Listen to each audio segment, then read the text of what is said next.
Hello people, today we are going to learn about financial statement analysis. So let's get started.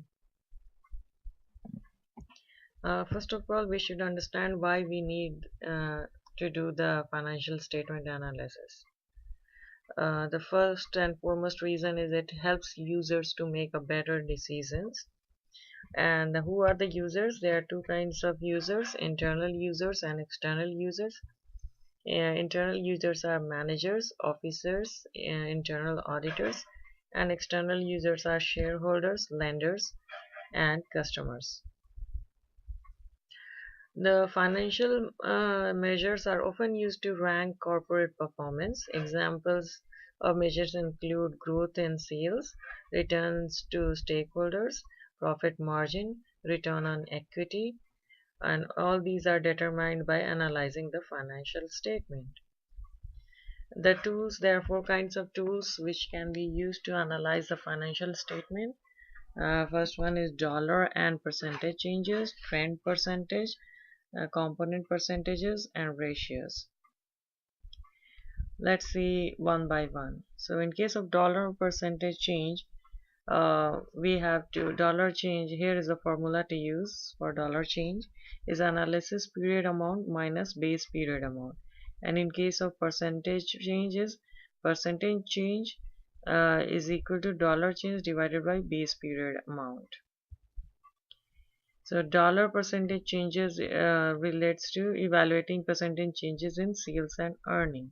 Sales and earning should increase at more at the rate of inflation. And measuring quarterly changes compared to the same quarter in the previous year.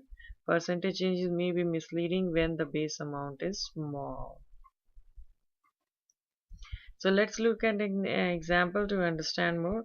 Here is the financial statement for Clover Corporation, and here is for 2003 they have given the data for assets, and for 2002 and 2003 is given, and 2002 is the base year for the calculation of dollar change and percentage change. So for calculating the dollar change, what we know that the base year is 2002. So dollar change means uh, the uh, the the amount of the current year minus the base year. So the cash and cash equivalent dollar change will be 12,000 for the 2003 minus the base year is 23,500, which gives us minus of 11,500. Let's see how we can calculate percentage change.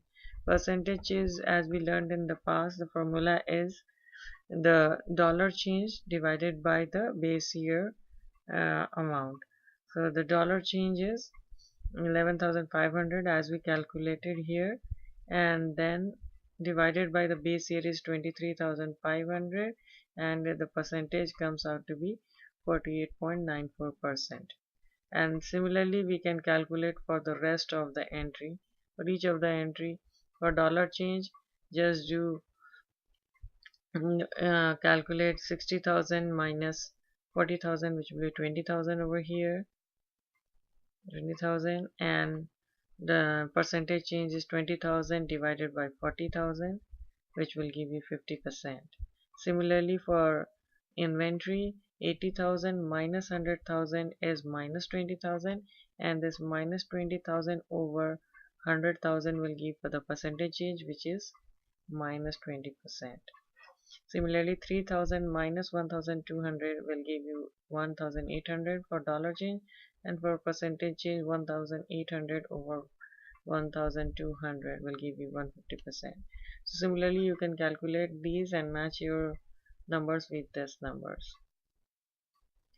What is trend analysis? Trend analysis is used to reveal patterns in data covering successive periods. Trend percent is analysis period amount divided by base period amount multiplied by 100, and this is trend percent. So here is an example how to calculate trend percent. 1999 is our base year, and for the rest of the year the data is given. So how to calculate the trend percent is here. We start with the base value, 275,000 is the base value, and now we are calculating the trend percent for 2000. So since we have Thought 1999 is a base value. We'll just write 100% in each of the entry, and then for calculating 2000 we'll use the data from 1999 and 2000. For the first entry for revenues, the current year is 2000 290,000 divided by the base year 275,000 multiplied by 100 will give the percentage, which is 105%. Similarly, for cost of sales is current year is 198,000 and the base year is 190,000. So 198,000 divided by 190,000 will give you 104%. Similarly, for the gross profit, 92,000 is the current year, and for 1999, which is our base year, is 85,000. So 92,000 divided by 85,000 multiplied by 100 is 108%. Similarly, you can calculate for all these years and match your numbers. Now, component percentage. Examine the relative size of each item in the financial statement by computing component or component size, common size percentage. So in case of component percent, it's also called common size statement or common size percentage analysis. Analysis amount divided by base amount multiplied by 100. So let's see what we can do. So here is the example to understand how to calculate the common size percentage. What we need to do is for each of the year like 2003 and 2002 we have to calculate the common size percentage. For calculate, first we have to decide what we are going to take as the base amount. In case of financial statement, the base amount could be total asset or total revenue. But in balance sheet, total asset will be the base amount. In case of income statement, the base amount will be the revenue. So here it's a balance sheet. So for each year, the total asset will be taken as the base amount, and each of the entry will be compared with the base amount. So let's compare the cash and cash equivalent, which is 12,000 for 2003. So 12,000 divided by the total asset 315,000 will give us the common size percent for the cash and cash equivalent for year 2003.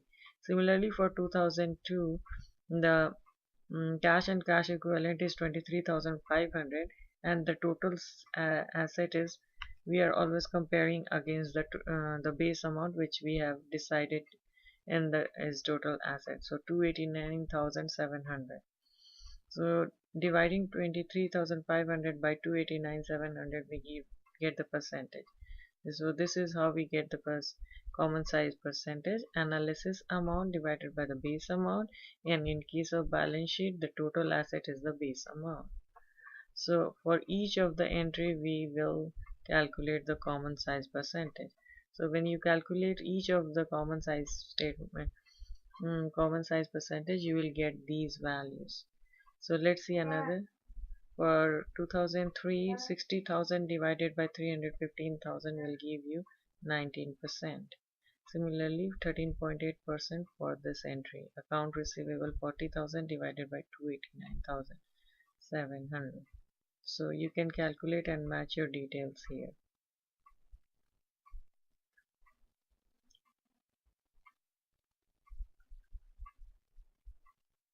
For each of the statement, like here, it has calculated for all the entries including stockholder equity. Here it is for income statement. You can calculate common size percentage and match your values. So let's see the ratios, how we can calculate the ratio. First we should know the working capital. Working capital is the excess of current asset over current liabilities. So that means current asset minus current liabilities is called working capital. So current assets is 65,000 minus liability is 42,000 for 2003. The working capital is 23,000.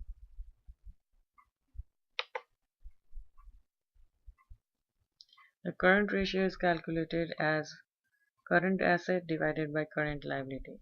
So current asset is 65,000, current liability is 42,000. So this is how we get the current ratio. Quick ratio is quick asset divided by current liabilities. Quick assets are cash, marketable securities, and receivable. This ratio is like the current ratio but exclude current asset such as inventories that may be difficult to quickly convert into cash. So this is how we calculate the quick ratio. Quick asset is 20,000 and current liabilities is 42,000. This ratio is like current ratio but exclude the current asset such as inventories that may be difficult to quickly convert into cash. Debt ratio, a measure of creditors' long-term risk. The smaller the percentage of assets and that are financed by debt, the smaller the risk for the creditors. So debt ratio is equal to total liabilities divided by total asset. So if you put the numbers from the balance sheet, you will get the value. The return on asset, the ratio is generally considered the best overall measure of the company's profitability. Return on asset is operating income divided by average total asset. Average total asset means the for both the year we add the total asset for both the year and divide it by 2. That's how we calculate the average, and then we calculate return on asset by dividing operating income divided by average total asset to get the percentage of return on asset. Return on equity, again we have to calculate by dividing operating income divided by average total stockholder equity. How to calculate average stockholder equity? Calculate this is total stockholder equity for 2003 and this is for 2002. We add both of them together and divide it by 2. That's how we get the average of total stockholder equity. And then dividing operating income divided by average stockholder equity, we get the return on equity. Sources of financial information are annual and quarterly financial reports filed with SEC by public owned companies, internet and other free resources, detailed analysis by financial analysts, and can be audited and this can be financial reports can be audited or unaudited. It depends. It's random. So guys, I hope you got some idea on financial statement analysis and the ratios involved and percentage involved. So come back to my channel or subscribe to my channel for more videos on accounting and other things. Thank you very much for watching. See you soon.